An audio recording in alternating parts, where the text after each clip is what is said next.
Hello everyone, welcome back to Sukhmani और educator. आज हम क्लास 10th का एक ब्यूटीफुल सी पोइम डस्ट ऑफ स्नो को स्टोरी की तरह समझेंगे। इस वीडियो के बाद आपको पोइम का मीनिंग, थीम बहुत अच्छे से याद हो जाएगा और ये आपके एग्जाम में बहुत हेल्पफुल रहेगा। सोचो आपका दिन बहुत ख़राब चल रहा है, मूड ऑफ है, किसी बात की टेंशन है और किसी पार्क या जंगल के पास आप अकेले जा रहे हो। तभी अचानक से एक छोटी सी अनएक्सपेक्टेड चीज़ होती है और आपका मूड चेंज हो जाता है। यही मैसेज हमें रॉबर्ट फ्रॉस्ट की पोइम डस्ट ऑफ स्नो देती है।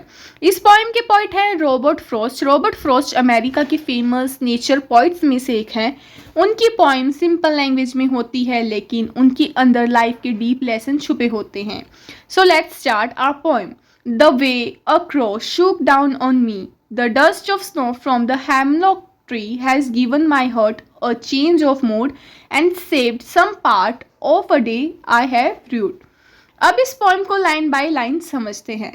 स्टैंजा 1 में पोइट कहते हैं कि वो एक हेमलॉक ट्री के नीचे खड़े थे, तभी एक क्रो यानी काला कौवा ट्री की ब्रांच पर बैठा था। जैसे ही क्रो ने ब्रांच को हिलाया, उसके ऊपर से कुछ जमी हुई स्नो पॉइंट के ऊपर आकर गिर गई। इसे पॉइंट को कोई इंजरी नहीं हुई, ये बस एक छोटा सा नेचुरल इंसिडेंट था।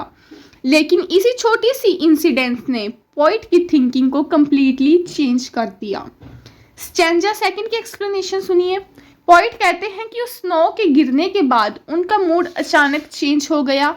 जो दिन उन्हें पहले बोरिंग, सैड और वेस्ट लग रहा था, वही दिन सडनली बेटर फील होने लगा।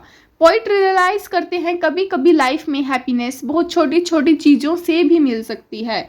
एक स्मॉल पॉजिटिव मूवमेंट भी पूरा दिन बदल सकती है। और इसी वजह से पॉइंट कहते हैं it saved some part of a day I had rued, यानी जिस दिन को वो रिग्रेट कर रहे थे उस दिन का कुछ हिस्सा अच्छा बन गया। ये क्या सिंबलाइज करती है? अब सबसे इंपॉर्टेंट क्वेश्चन है, पॉइंट ने क्रो और हेमलॉक ट्री ही क्यों चूज किया? जनरली क्रो को बैड लक, सैडनेस और नेगेटिविटी का सिंबल माना जाता है। हेमलॉक ट्री को भी सैडनेस और डेथ से एसोसिएट किया जाता है। लेकिन पॉइंट यहाँ एक ऑपोजिट मैसेज देते हैं। जो चीज़ें हमें नेगेटिव लगती हैं, कभी कभी वही चीज़ें लाइफ में पॉजिटिविटी लेकर आती हैं।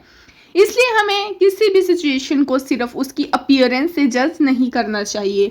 इस पॉइंट का सेंट्रल आइडिया है, लाइफ में छोटी छोटी पॉजिटिव मूवमेंट्स बहुत पावरफुल होती हैं। एक स्मॉल इंसिडेंस भी हमारा मूड चेंज कर सकता है। इसलिए हमें होप नहीं छोड़नी चाहिए। नेचर हमें हमेशा कुछ ना कुछ सिखाता है और हर बैड डे हमेशा बैड नहीं रहता। तो मॉरल क्या आता है पोइम का? पोइम हमें सिखाती है never loss hope, appreciate small movements and nature can heal our mind. Every bad day can become a good day with some positive movement. अगर हम बात करें इसके पोइटिक डिवाइसेस की, एग्जाम के लिए बहुत इंपॉर्टेंट क्वेश्चन है। इसमें एलिट्रेशन आती है, वो है हैज़ गिवन माई हार्ट, क्योंकि ये साउंड ऑफ एच रिपीट है इसमें। सेकंड है रीम स्कीम है, ये राइम स्कीम है। सबसे पहले A B C D, okay, ये इसकी राइम स्कीम रहेगी। और सिंबलिज्म में क्या आएगा? क्रो है, वो नेगेटिविटी का सिंबल है। Hemlock tree sadness, dust of snow क्या है? Small positive change. इस पॉइंट से हमें कुछ इंपॉर्टेंट क्वेश्चन भी पूछ लिए जाते हैं, जैसे कि why did the point mood change?